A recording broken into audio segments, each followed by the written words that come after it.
Bismillahirrahmanirrahim. Assalamualaikum warahmatullahi wabarakatuh.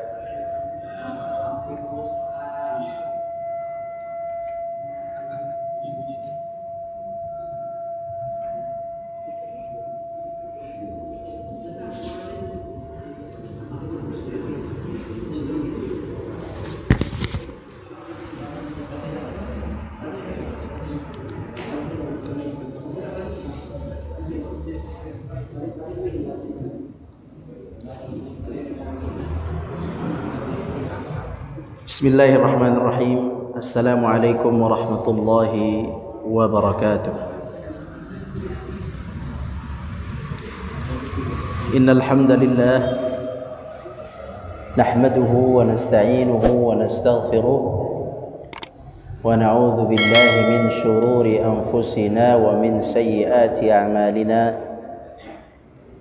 Man yahdihillahu fala mudilla lahu ومن يضلل فلا هادي له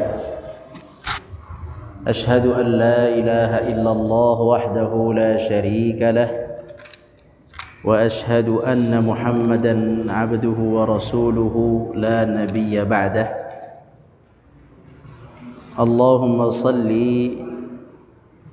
وسلم على نبينا محمد وعلى آله وصحبه أجمعين. سبحانك لا علم لنا إلا ما علمتنا إنك أنت العليم الحكيم. اللهم اغفر لنا واشف مرضانا وارحم موتانا يا رب العالمين. Kaum muslimin yang dirahmati Allah Subhanahu wa taala.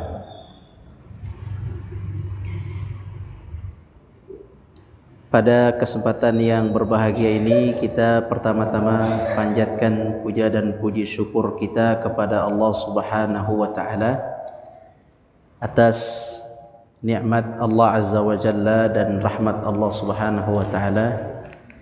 Kita dapat berkumpul di masjid ini melaksanakan salat maghrib berjamaah, dilanjutkan dengan menuntut ilmu Allah Subhanahu wa taala.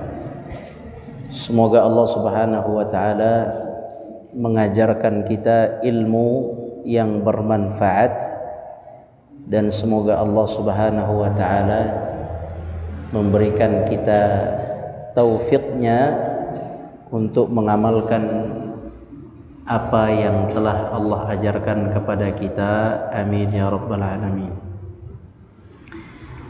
Pada kesempatan yang berbahagia ini tidak lupa juga kita sampaikan salawat dan salam kepada Nabi kita, Nabi besar Muhammad sallallahu alaihi wasallam.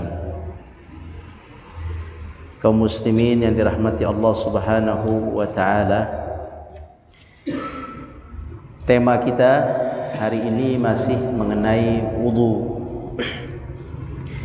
Pada pertemuan yang silam kita telah menjelaskan keutamaan wudu dan juga keistimewaan yang Allah berikan bagi orang-orang yang berwudu dan menjaga wudu.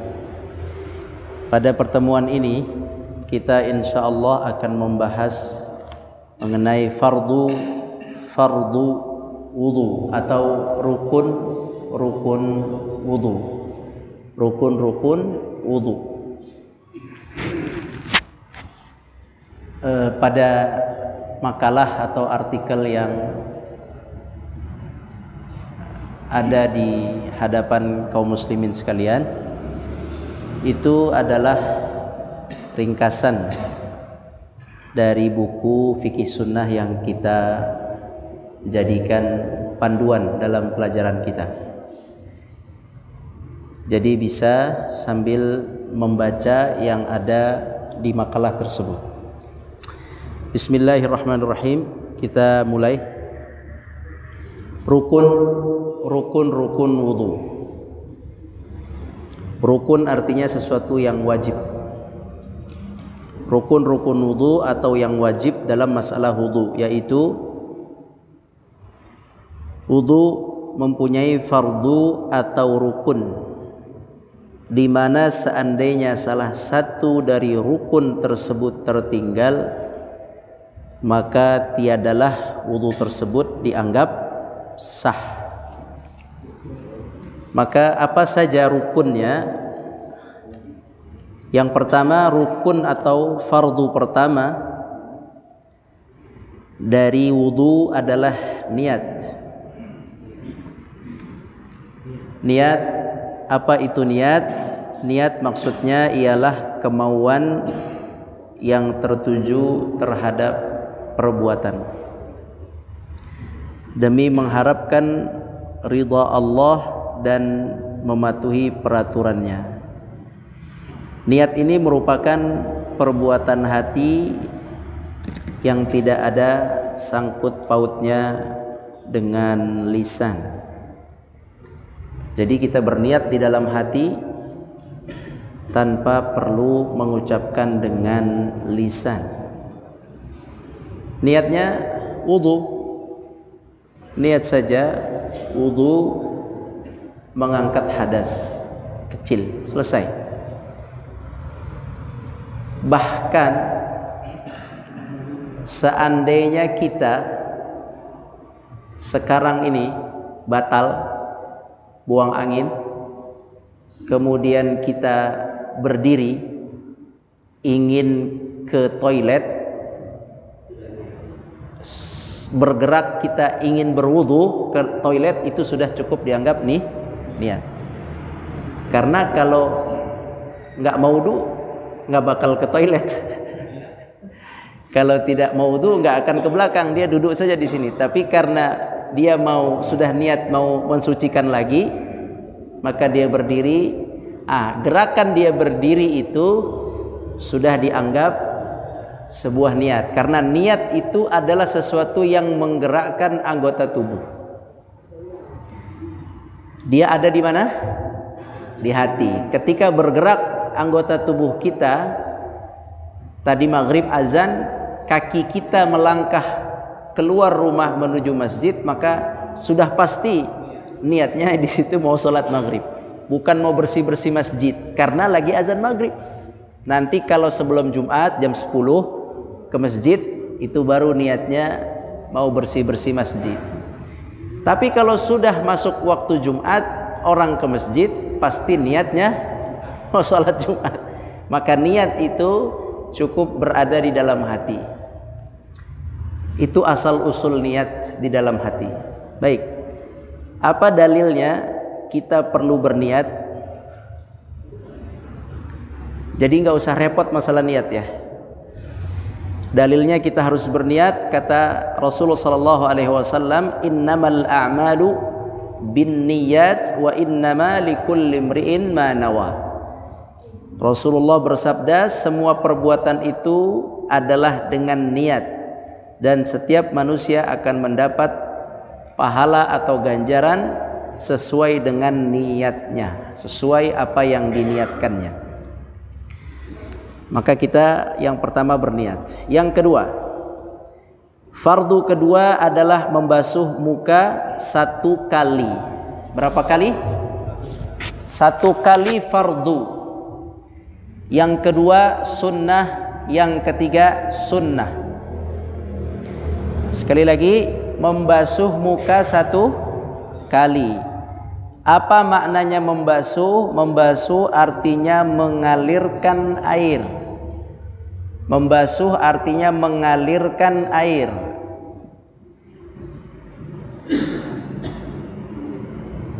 Bisa difahami?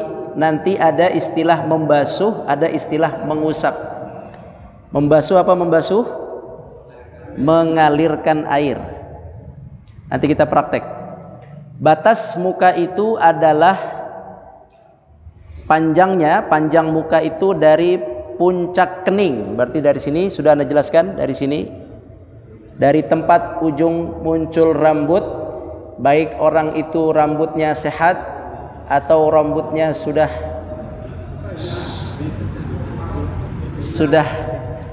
Eh? Sudah habis, sudah longsor, ataupun alasan apapun sama, semua dari mulai tumbuh rambut, diperkirakan saja. Kalau yang tidak ada nampak rambutnya, kira-kira saja. Nah, dari sini sampai dagu sini disebut dengan wajah, sampai dagu. Adapun lebarnya dari sisi kanan sampai sisi kiri, anak, telinga, kuping, itu semua kita sudah tahu semua. Cuman kelemahan kita, kenapa kita harus ketahui batas atas, bawah, kanan, kiri? Sebab banyak orang itu berwudu tidak begitu peduli dengan batas atas, bawah, kanan, kiri. Banyak orang berwudu hanya ceplek-ceplek bagian sini aja, sampai pipi. Padahal ini sampai sini harus basah semua. Sini semua harus basah. Yang paling jarang kena tuh sini. Ya, yang paling jarang kena tuh adalah posisi kanan kiri. Nah, makanya hati-hati. Kita harus cek, coba cek anak-anak kita atau cucu-cucu kita. Coba cek wudunya. Sampai nggak ke sini? Kalau tidak sampai ke sini, nanti terbawa sampai kakek-kakek. Kalau dia tidak belajar lagi. Karena banyaknya kita ini menjalankan agama Islam dengan modal ilmu agama TPA. Merasa sudah TPA, maka sudah berilmu. Maka tidak mau belajar. Banyak sekali kaum muslimin itu beragama dengan ilmu TPA. Nah, kalau itu terbawa dari kecil hanya seperti ini, tidak terkena kanan kiri, maka biasanya sampai dewasa dia tidak peduli kanan kiri. Itulah kenapa dibatasi oleh para ulama, perlu diketahui batasnya kanan kiri dari anak telinga kanan sampai anak telinga kiri. Ini semua harus kita alirkan air atau kita basuh. Baik. Fardu ketiga, membasuh kedua tangan sampai kedua siku, sampai siku. Tangan dari ujung jari sampai siku. Kenapa juga harus dibatasi, dijelaskan siku? Karena kebanyakan juga orang itu berwudu tidak sampai siku, hanya sampai ke hasta ini ya, apa namanya, menjelang siku, menjelang siku. Jadi mohon diperhatikan, siku itu ini, semua tahu siku sini. Berarti atas bawah siku ini harus terkena air dengan sempurna, terkena air dengan sempurna, siku sampai siku. Tidak ada alasan laki atau perempuan, semuanya sama sampai siku, dibuka tangannya. Kalau kesempitan bajunya terlalu jangkis, buka kaosnya. Salah sendiri, pakai baju sempit-sempit, dibuka sampai segini, sampai sini, harus basah. Baik, itu kanan dan kiri. Selanjutnya, fardu yang keempat, menyapu kepala. Nah, sekarang menyapu. Apa beda sapu sama basuh? Ya, sapu atau ngusap. Bismillah. Bismillah. Baik. Ya, betul. Kalau mencuci, membasuh, mencuci, kita alirkan air. Tapi kalau mengusap tidak perlu dialirkan air. Kalau mengusap, di sini untuk kepala, hukumnya kepala itu disapu atau diusap. Kemarin juga sudah kita praktekkan dulu ya, nanti kita praktekkan ulang. Jadi kalau mengusap begini caranya. Ini air banyak kan? Bismillah. Ini air anak taruh di sini. Ini ana buang dulu nih. Ana buang. Baru botak ini. Tapi ini baru ana basuh ke sini. Bukan basuh, namanya apa? Ngusap. Ana tempelkan bagian yang basah ke rambut. Itu namanya ngusap. Jadi bukan gini.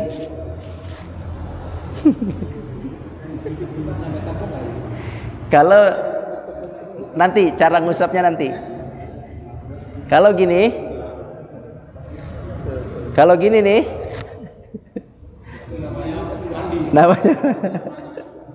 namanya mandi. Guyur. Ya. Terus ngusap itu di sini coba catatannya. Catatannya apa tadi? Mengusap itu atau menyapu ya. Menyapu itu dia tidak akan terwujud kecuali adanya gerakan dari anggota yang menyapu dalam keadaan lekat dengan yang disapu. Jadi namanya nyapu berarti ada dua benda yang ditempelkan, satu tangan kita, satu rambut. Kita tempelkan, kemudian kita sapu seperti ini. Jadi cara nyapu itu tempelkan, lekatkan, kemudian dieluskan atau dimaju mundurkan. Itu namanya menyapu. Itu cara wudu yang sesungguhnya dengan cara menyapu kepala, bukan nyiram kepala. Baik, setelah menyiram kepala, rambut, bagian kepala, kuping itu boleh iya boleh tidak. Nanti kita jelaskan ya. Kuping itu boleh iya boleh tidak. Yang wajib adalah kepala rambut kita. Yang wajib adalah rambut kita. Kuping bisa iya bisa tidak. Yang wajib apa? Kepala. Yang wajib apa? Kepala. Kuping boleh iya boleh tidak. Kemudian berdasarkan firman Allah Subhanahu wa taala, dan hendaklah kamu sapu kepalamu. Apa kata Allah? Hendaklah kamu sapu kepalamu. Pada hakikatnya tiadalah berarti wajibnya menyapu keseluruhan kepala. Sebaliknya, makna yang dapat difahami ialah bahwa menyapu sebagian kepala sudah cukup untuk meraih atau menaati perintah. Baik, Allah memerintahkan sapulah kepalamu. Apa perintah Allah? Sapulah kepalamu. Dalam Al-Quran Allah berfirman, sapulah kepalamu.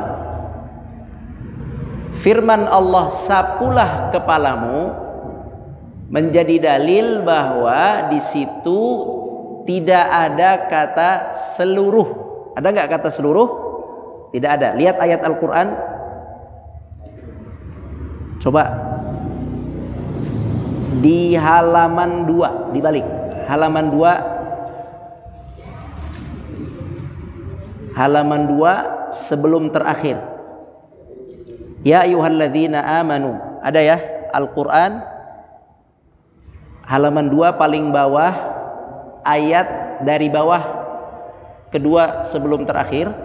Allah berfirman, ya ayyuhalladzina amanu, wahai orang-orang yang beriman, idza qumtum ilas shalah, bila kamu hendak mengerjakan salat, faghsilu wujuhakum, maka cucilah wajahmu, wa aydiyakum ilal marafiq, dan tanganmu sampai siku, wamsahu, dan sapulah biruusikum, dan sapulah kepalamu.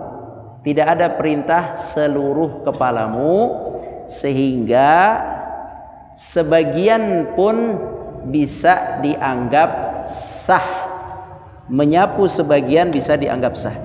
Ini ana bicara yang pokok-pokok dulu, yang rukun-rukun dulu. Nanti sunnahnya menyusul. Ya. Jadi untuk dianggap sah wudu, membasuh atau mengusap kepala itu tidak harus seluruhnya untuk dianggap sah. Sekali lagi, untuk dianggap sah tidak mesti seluruhnya. Sebagian juga bisa mewakili atau sah, sebab Allah memerintahkan secara umum, sapulah. Tapi ketika Allah memerintahkan tangan, Allah kasih batas enggak? Kasih. Di situ ada batasnya. Cucilah tangan sampai siku. Ketika memerintahkan kaki, ada di ayat itu, sampai mata kaki. Sedangkan kepala dilepas oleh Allah secara umum, sapulah kepala, tidak dijelaskan atau tidak disyaratkan sampai seluruhnya atau sampai sepertiganya atau seperempatnya. Maka untuk kepala dianggap sah walaupun hanya sebagian. Ini wudu yang rukun-rukun sah saja. Bisa difahami?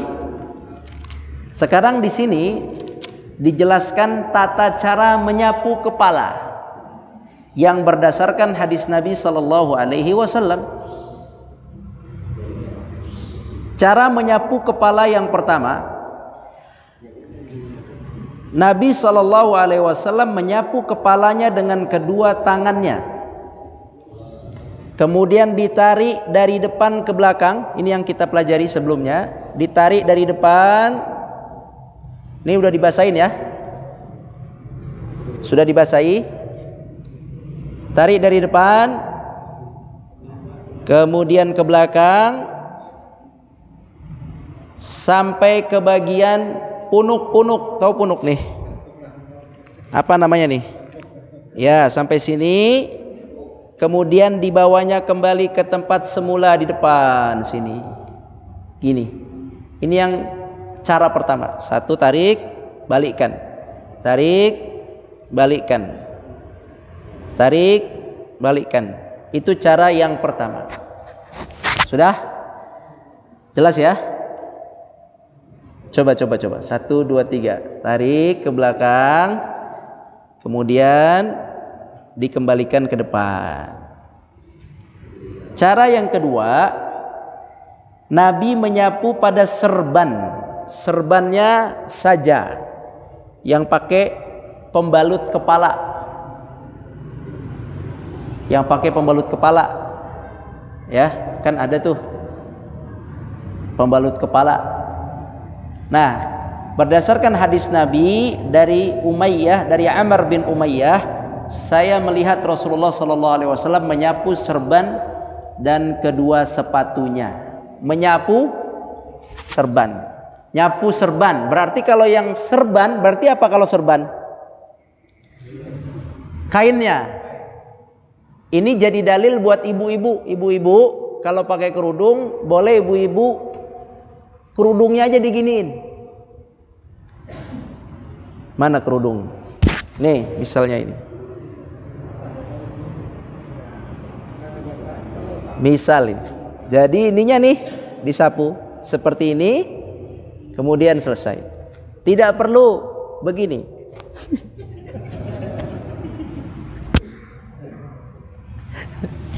Tidak perlu masukin bagi ibu-ibu, karena boleh. Ini Nabi lakukan saat safar. Ketika Nabi safar itu pakai apa namanya? Iqal, atau di sini bahasa Arabnya adalah imamah. Imamah. Pakai imamah sebab panas, Pak. Panas, debu. Maka pakai imamah. Nah, ketika wudu Nabi sempat mengusap imamahnya saja. Sekali lagi ya, bukan gini. Tapi diusap. Diusap, tempelkan imamahnya dengan tangan kita yang basah. Atau di situ. Dan kedua, sepatu. Nanti kalau cukup waktunya, cara mengusap sepatu atau kaos kaki nanti dijelaskan. Dah, itu yang kedua. Jadi cara yang pertama tadi, bagaimana? Mengusap kepala seluruhnya. Cara yang kedua,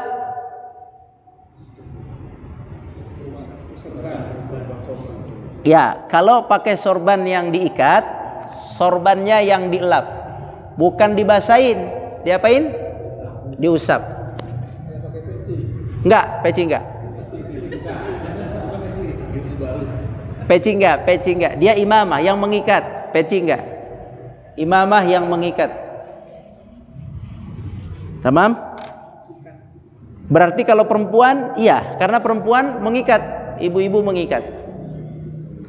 Tamam? Dah, itu cara yang kedua. Berdasarkan juga hadis Nabi, ada berapa di situ hadisnya? 1 atau 2? Ada 2 ya. Satu lagi, kata Nabi SAW, sapulah kedua sepatu dan khimar. Kedua sepatu, yakni kedua kaos kaki atau sepatu disapu, dan al-khimar itu yang menutup kepala. Ya, jadi tidak mesti dibuka. Sekali lagi, penutup kepala boleh disapu. Jadi bapak-bapak, kalau bapak-bapak safar sama ibunya, sama istrinya atau sama anak perempuannya, tidak mesti mereka itu dalam berwudu, seandainya di jalan, tidak mesti buka kerudungnya, cukup kerudungnya saja di seperti ini nih. Ini kan udah basah, gini. Bisa dipahami? Ini saya basahi, sudah. Ya gini aja, tuh. Gitu aja, tuh. Jadinya lembab nantinya. Jadinya lembab. Sah sudah dianggap wudunya. Tapi tidak berlaku untuk tangan. Tidak berlaku untuk, kalau tangan harus dibuka. Kalau rambut boleh tidak dibuka. Jangan salah. Kemudian kaos kaki nanti. Sekarang yang ketiga. Yang ketiga, Nabi menyapu ubun-ubun serta serban. Ubun-ubun mana ubun-ubun? Sini, depan. Ini yang dipakai dalam mazhab Syafi'i. Imam Syafi'i mengambil mazhab bahwa sebagian saja boleh. Ubun-ubun. Bukan ditepuk-tepuk, tetap harus diusap. Dan mengusap itu 1 kali, tidak ada anjuran mengusap 3 kali. Yang 3 kali itu membasuh atau mencuci. Kalau mengusap itu 1 kali, makanya tadi tidak cukup kita beribadah pakai ilmu TPA. Kalau pakai ilmu TPA gini, pertanyaannya kenapa 3 kali? Mengusap 1 kali. Mengusap tidak ada anjuran 3 kali, cukup 1 kali. Tamam. Jadi yang ketiga, Nabi menyapu ubun-ubunnya, yang ini, serta serbannya. Ubun-ubunnya juga, serbannya yang luar juga.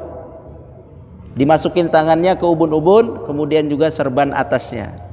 Berdasarkan hadis Nabi SAW, di situ bahwa Nabi SAW berwudu, maka disapunya ubun-ubunnya serta serbannya serta kedua sepatunya. Masaha binasiyatihi wa 'alal imamati. Jadi di ubun-ubun dan di serban. Itu cara yang ketiga. Bisa difahami? Ada 3 cara berarti. Coba satu lagi kita ulangi. Cara yang pertama apa?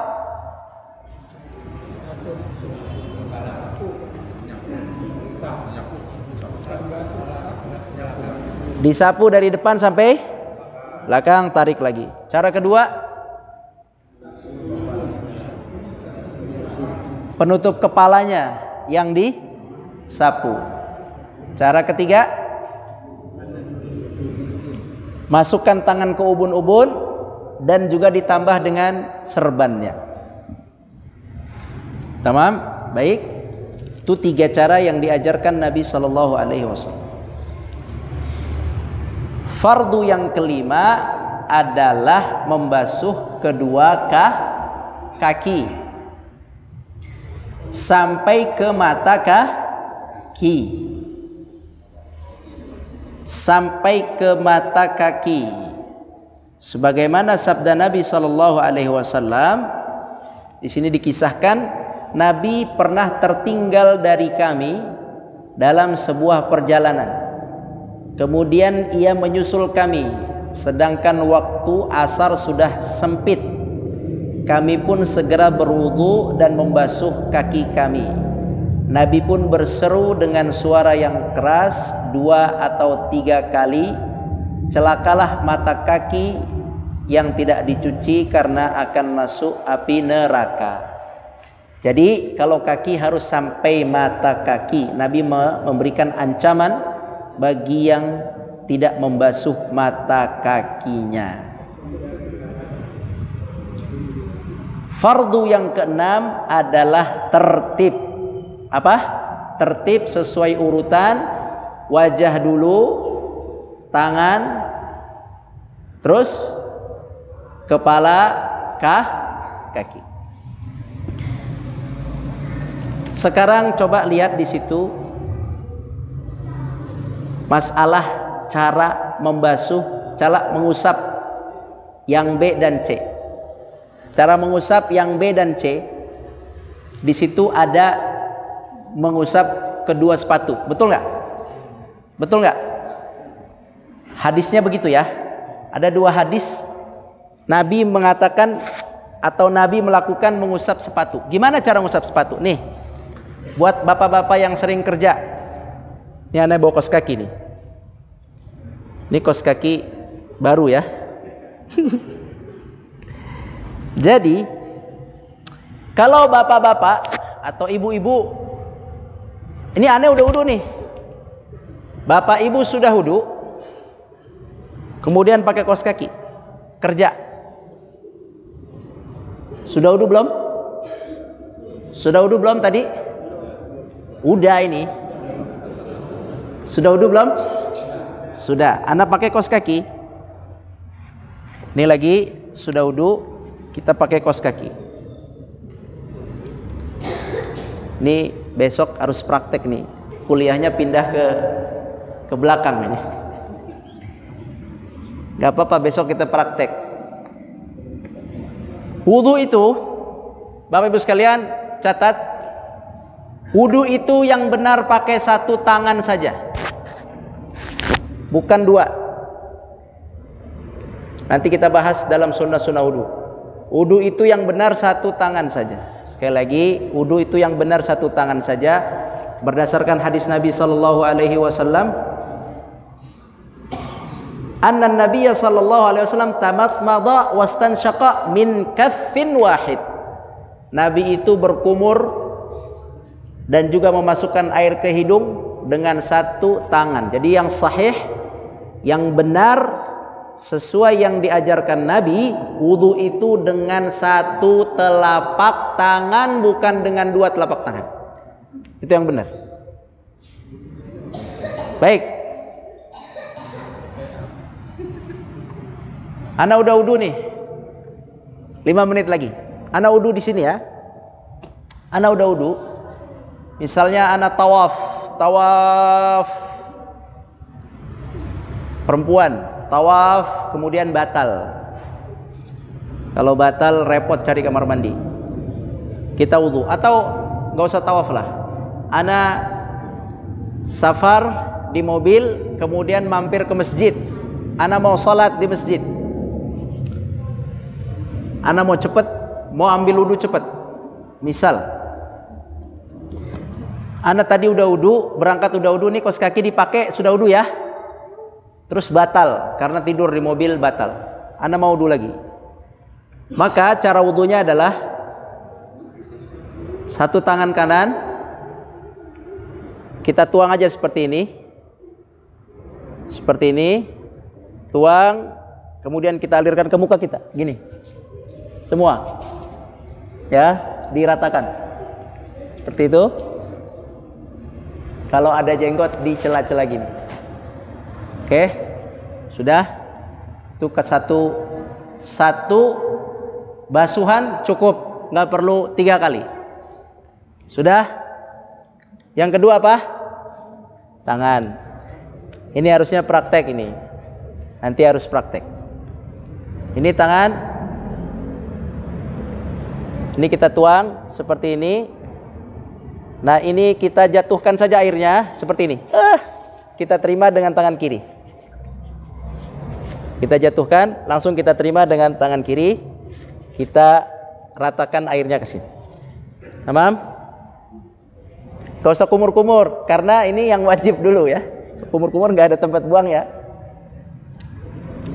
Setelah itu kiri. Kiri kita tuang seperti ini. Kemudian kita alirkan, kita tangkap. Nah, kita bagi. Seperti ini. Tamam? Jadi cara wudhu itu satu tangan. Sekarang apa? Rambut.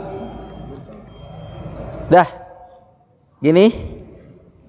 Ikuti kuping. Ya. Kuping sunnah. Dah, ana tadi ana tadi pakai kaos kaki ya? Pakai kaos kaki ya? Kalau pakai kaos kaki nggak usah pusing, buka sepatu, masuk masjid. Begini. Satu kali, kelihatan nggak? Sap, satu kali, sap, selesai. Nggak, kalau dibasuh nggak pakai bawah. Kalau bukan basuh apa? Kalau diusap sepatu atau kaos kaki atasnya saja, tidak pakai bawah. Satu kali, sap. Satu kali sab, maka silakan sholat pakai kaos kaki di hotel, di pesawat atau di kereta. Silakan antum sudah selesai wudhu, silakan sholat, masih bisa bagi buat teman-teman yang lain. Nah, ini perlu praktek. Prakteknya minggu depan. Minggu depan tolong bagiin aku semua atau ya. Sudah? Ada yang bertanya? Nah, itu antum kamar mandi aja. Kalau batal karena kencing, toilet dulu. Ya udah wudhu aja di toilet. Tapi kalau nggak ada toilet di pinggir jalan, cari tempat yang kosong, buang air kecil, istinja pakai ini, wudhunya pakai ini lagi. Istinja dulu. Baik, itu saja. Nanti kita praktek bagaimana wudhu dengan satu telapak tangan. Subhanakallahumma wa bihamdika asyhadu an la ilaha illa anta nastaghfiruka wa natubu ilaik. Assalamualaikum warahmatullahi wabarakatuh.